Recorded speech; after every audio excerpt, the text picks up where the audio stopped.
welcome to my second Python programming tutorial. I was debating on whether to split this tutorial into 2 or 3 separate parts, but I decided just to try to put it into one part. It's all fairly easy stuff to understand, so it shouldn't be too long. This video shouldn't be too long. But the things I'll be going over are strings, variables, and functions, or at least briefly. So the first thing I'm going to do is just open up the Python idle, show you what's going on. To get started, strings within Python, or I guess most programming languages, are the way you know that it's a string within Python is if you see quotations. So that's the start of string, and then if I was to type hello world and then end quotations, that would be my string. So this is what's called a string, and all it is whatever is within the string is usually just output within the program. So if I press enter, as you can see, this string was output here. So it's just saying, and if I did this if I actually called the function to print this, it would do it. That's how you're normally supposed to do it, which I'll be going over later, and it wouldn't have the single quotes. And with the thing about a string is you can put whatever you want within the quotes, and it doesn't have any restriction as far as I'm aware, at least, as long as you don't end the quote. So everything within here will be printed out or output after you end it with a quote. Another interesting thing about strings is you can also use the single quote, and it works the same way. And then there's also a triple quote, which you could do like this, and the reason you would use a triple quote instead of a single or double quote would be as if you wanted a string to be on separate lines. And let me just show you an example of using like the normal quotations first. So if I wanted to say hello and then put world on the second line, you would have to press enter to go down a line, correct? So if I press enter, as you can see, there's an error. It doesn't let me do that because it's expecting me to close the quotes for hello. So if I were to use triple quotes and type hello, I can press enter and I can go multiple lines down and then type world and then close it, and then it wouldn't look like this if I did the print function. Like I said, the /n is just a line break, or it's saying that I press enter to break down the line, but I will show you the print function, which explains it all, or you'll see how it works. But that's the gist of how strings work in Python. It's a little more, or it gets a little bit more complicated, but once I explain variables and functions, we'll come back to this and go into further detail. You probably have heard of variables if you have taken any algebra classes, and just in case you haven't, I will relate to the algebra style of variables first, just to give you a brief idea, and then I'll kind of go into Python, or programming way of doing variables. So in algebra, a variable is normally represented by a letter, so x. So if I wanted x to equal a number, like in algebra, I could just type x is equal to 5. And then if I press enter, and I wanted to see if that was true, if I were to type x and then press enter, as you can see, it outputs 5 because I said x is equal to 5. If I were to type x is equal to 6 and then press enter and then press x enter, as you can see, it outputs 6. So whatever you type after, since this one precedes this one, it overwrites it. So a variable can't hold multiple values. And just to explain a little more about the variable, or in Python or programming languages, you usually name your variable. So you wouldn't, most case scenarios, you wouldn't just use an x. I mean, you could, but most of the time they have what you call a variable name. And I'm actually going to use name to explain a little better. So if I wanted a name, and I wanted the name to equal John.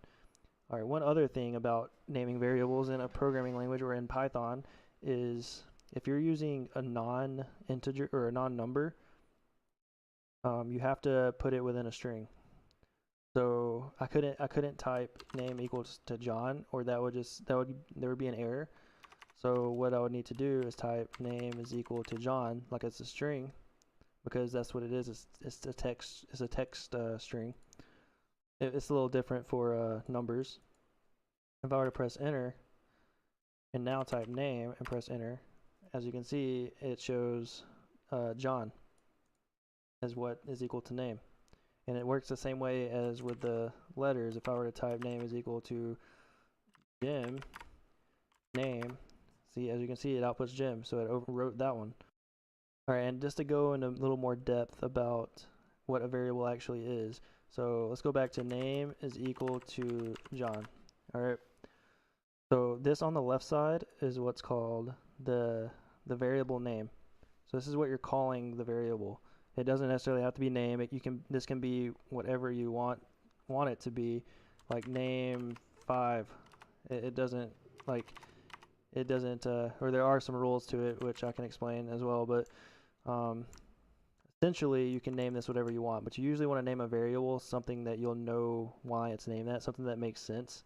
Like a name, like I wouldn't want this to be like house is equal to John unless there was some reason for that. That makes sense. So since name is equal to John, and also I'm saying equals, but technically this is not an equals. It is an equal sign, so it's easy to just say equals, but this is what's called an assignment or an assignment operator, which happens to be in this case the equal sign. So what you're essentially doing is assigning this value, which on the right side of the assignment is called the value. So you're assigning this value this name, or this variable name, and then this would be the variable. So John is assigned to name. All right, so that's pretty much how you break down a variable. Functions to complete this whole thing, because in a normal program you wouldn't really write it out like this, like these variables, or I wouldn't, or you could, I guess, but normally we would include functions as well. So there's around like 68 functions in Python, but for the next few videos we're only going to be focusing on 2 functions, mainly because that's where I am currently in my class. So the first function that we're going to talk about is a function known as print. So you might have noticed when you have a string, they're a color. In my previous video, when you do comments, they're a color. And also functions, they're a color, because it's all pre-designated, or it's all things that are built within Python. So if you type something and it comes out, like if you're trying to type a variable, like I wouldn't be able to assign print a variable name, because print already holds information within Python. It's like it's called a function. So if you type something and you're not sure that like if it comes as color, you can't use it as a variable. Just know that, because it's already a built-in thing, like a function. So a function is normally like this. So the print function, what it does, it prints out information, usually strings or what have you, within the print function. It just outputs what you want. So usually we're going to use a variable for an example. So name is equal to, and then instead of typing just John, I would type print and then put the John string and then close my function. So the functions have to include the open parentheses and the closing parentheses, and then your information goes within the parentheses. And then the same thing with the string. So the string has to go within the quotes, and then the function has to go within the parentheses. So name equals print John. So now, as you can see, it doesn't have because this is the proper way you'd want to do it, it doesn't have the single quotes before or after it. And there is one thing I forgot about the variables that I would like to talk about, and that's the rules behind naming variables. So when you're naming a variable, there are some exceptions. So you can't start a variable with a number. So you couldn't say like this, because it's not an accepted thing within the programming language, as you can see. And you can't use special characters within the names. It'll also give you a syntax error. You also can't use spaces within your name. or within the variable name, or it would also give you a syntax error. I already explained you can't use like functions as variable names. And generally, if you do have multiple words as your variable name, you would want to name it like with an underscore, because you can. So underscores are the exception to special characters, so you can use an underscore, but all the other special characters you can't really utilize within a variable name.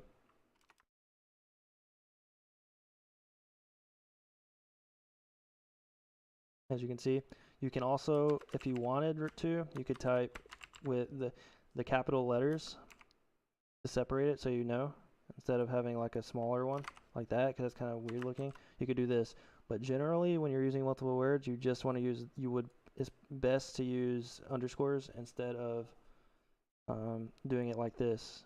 Like generally you wouldn't want to do that. It still works. And yes, also the capitalization matters. So this would be different than this. Those can be two different variables because of the capitalization. Capitalization does matter. And also you can start with an underscore if you would like. Underscores can be pretty much wherever you want, or end with an underscore. Alright, now I told you a little bit about the print function. I will tell you about the next function we're going to be talking about, which is called the input function. So it's written the same way. All the functions are written the same way. It's the name of the function and then the parentheses. So all this one is, it's asking for user input. Alright, so the input that I'm going to show you will just be a name input. So if I wanted to have someone input their name instead of like if I didn't want to assign John myself and I wanted a user to assign John, I would assign the variable first, actually. So name is equal to input, and the input, you will put the string that you want the user to see. So the string, it's going to be what's output for the user. So you could type quotations, what is your name? Question mark, quotations, close the function, and then the user will be prompted to input their name. What is your name? John. And then it would answer that it's John. So you might see that there's like no space here. I'll just show you how to fix that really quick. So name equals input. What is your name? Question mark. You can just put a space after the question mark and then the quotes and then the enter, and then when it types it, you see the space is already there. So that's pretty handy. Alright, I know this is kind of crammed, but that's pretty much the basics of the input function, the print function, how variables and strings work on a basic level.